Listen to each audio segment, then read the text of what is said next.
हम आपको यह बताएंगे कि कैसे राहुल गांधी अब भी चुनाव प्रचार में जुटे हुए हैं और उनका चुनाव प्रचार खत्म होने का नाम नहीं ले रहा है। हमारे देश में कोई भी दुर्घटना या विपदा विपक्षी पार्टियों के लिए राजनीति करने का एक मौका बन जाती है और आज भी हमारे देश में यही होता है।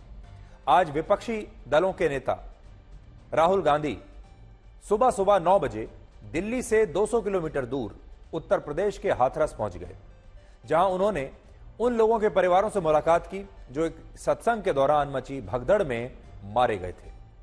राहुल गांधी ने इस घटना के लिए योगी आदित्यनाथ की सरकार और उनके प्रशासन को जिम्मेदार ठहराया, लेकिन उन्होंने उस नकली और ढोंगी बाबा के लिए एक शब्द भी नहीं कहा जिसके सत्संग में आए इन 121 लोगों ने अपनी जान गंवा दी।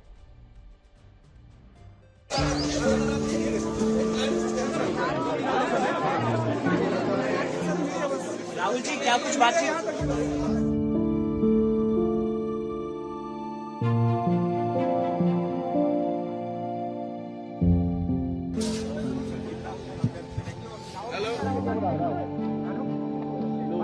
सर राहुल जी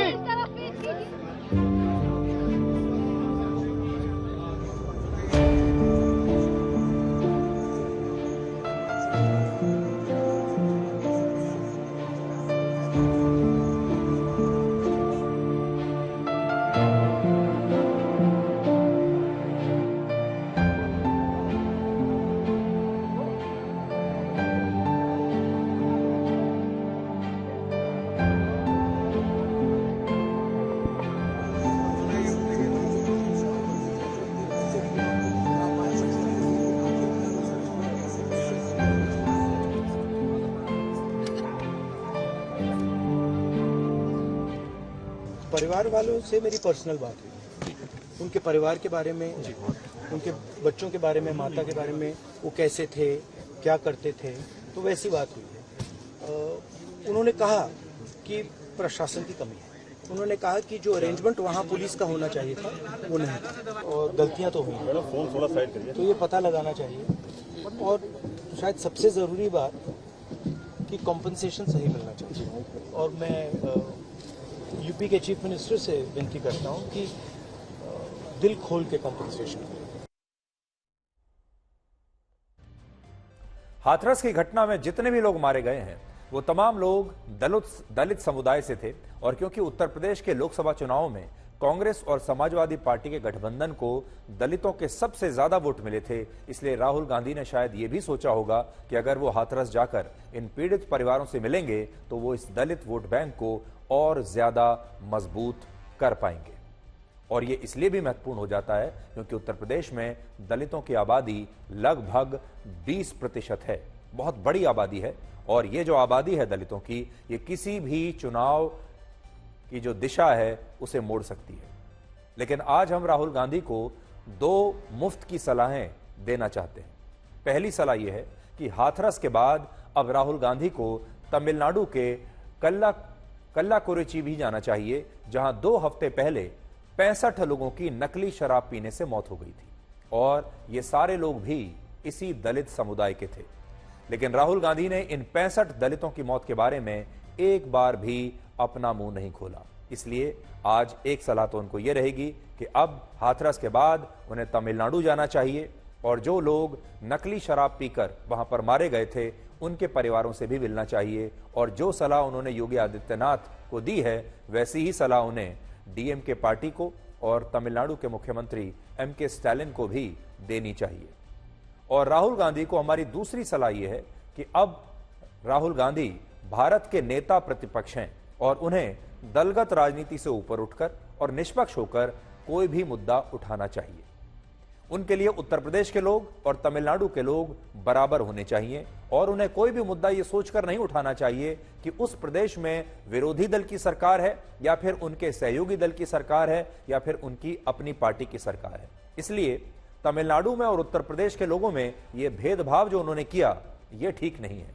अब उन्हें इसके बाद तमिलनाडु भी जरूर जाना चाहिए। असल में सच्चाई है कि हमारे देश के लोग आज भी एक ऐसे निष्पक्ष नेता का इंतजार कर रहे हैं जो दलगत राजनीति से ऊपर उठकर सही को सही और गलत को गलत कह सके, इतनी हिम्मत दिखा सके और गलत काम होने पर अपनी खुद की सरकार और अपनी खुद की पार्टी की आलोचना कर सके।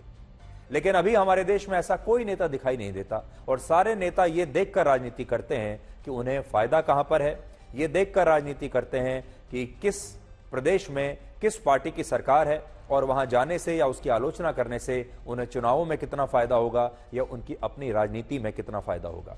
इस समय भी एक बहुत बड़ी जगह ऐसी खाली है, एक वैक्यूम है हमारे देश की राजनीति में, एक ऐसे नेता के लिए जो निष्पक्ष हो और जो सही को सही कहे, गलत को गलत कहे। राहुल गांधी एक नई तरह की राजनीति कर रहे हैं और राहुल गांधी के लिए एक बहुत बड़ा मौका है जब वो नेता प्रतिपक्ष के तौर पर न सिर्फ अपनी पार्टी के बारे में सोचें बल्कि देश के बारे में सोचना भी शुरू करें, भारत के बारे में भी वैसे ही सोचना शुरू करें। अब हम आपको राहुल गांधी का एक और नया वीडियो दिखाते हैं जो उन्होंने खुद सोशल मीडिया पर अपलोड किया है। कल राहुल गांधी दिल्ली के गुरु तेग बहादुर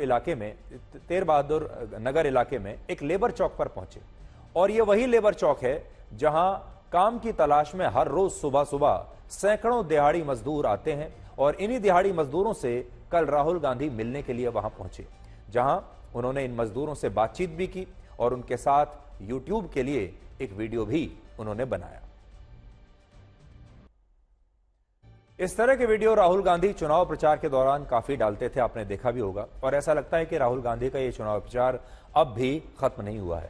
इन वीडियोस के जरिए राहुल गांधी ने सोशल मीडिया का इस्तेमाल करके एक नई तरह की राजनीति शुरू की है जिसमें वो 24 घंटे अपने साथ एक कैमरा टीम रखते हैं और लगभग हर रोज वो कोई ना कोई वीडियो बनाकर सोशल मीडिया पर पोस्ट करते रहते हैं। देखिए, ये पुराने चुनाव से पहले कुछ पुराने वीडियोस में आपको दिखा रहा हूं। उन्होंने समाज के लगभग हर वर्ग के साथ, हर तबके के साथ जाकर उनसे वो मिलते हैं। कभी ट्रक ड्राइवर्स के पास जाते हैं, कभी कैंटीन में कहीं जाकर लोगों से मिलते हैं, कभी कुलियों के पास चले जाते हैं रेलवे स्टेशन पर और उसके बाद उनसे बातचीत करते हैं, किसानों के पास चले जाते हैं और फिर वो पूरा वीडियो वो सोशल मीडिया पर डालते हैं। और कई बार ऐसा लगता है आजकल कि राहुल गांधी अब नेता होने के साथ साथ एक यूट्यूबर भी बन गए हैं, जिन्हें रोज ये सोचना होता है कि आज मुझे क्या कंटेंट बनाना है, आज कहां मिलना है, आज कौन सा नया वीडियो डालना है। और बड़ी बात यह है कि आजकल कांग्रेस के प्रवक्ता राहुल गांधी के इन वीडियोस का हर जगह विज्ञापन के रूप में इस्तेमाल भी करते हैं और हर जगह जाकर यह भी बताते हैं कि राहुल गांधी के इन वीडियोस पर कितने उन्हें व्यूज मिले और कितने लोगों ने इन व्यूज को देखा है। तो ये एक नई राजनीति राहुल गांधी कर रहे हैं और आज दो सलाहें हमारी राहुल गांधी को रहेंगी। एक, अब उन्हें निष्पक्ष होकर सोचना चाहिए और सिर्फ एक खास प्रदेश के बारे में नहीं बल्कि पूरे देश के बारे में सोचना चाहिए, भारत के बारे में सोचना चाहिए। और दूसरा, जैसे वो उत्तर प्रदेश गए हैं वैसे ही उन्हें तमिलनाडु भी जाना चाहिए, उन राज्यों में भी जाना चाहिए जहां पर उनकी पार्टी की सरकार है या फिर उनके सहयोगी दलों की सरकारें हैं।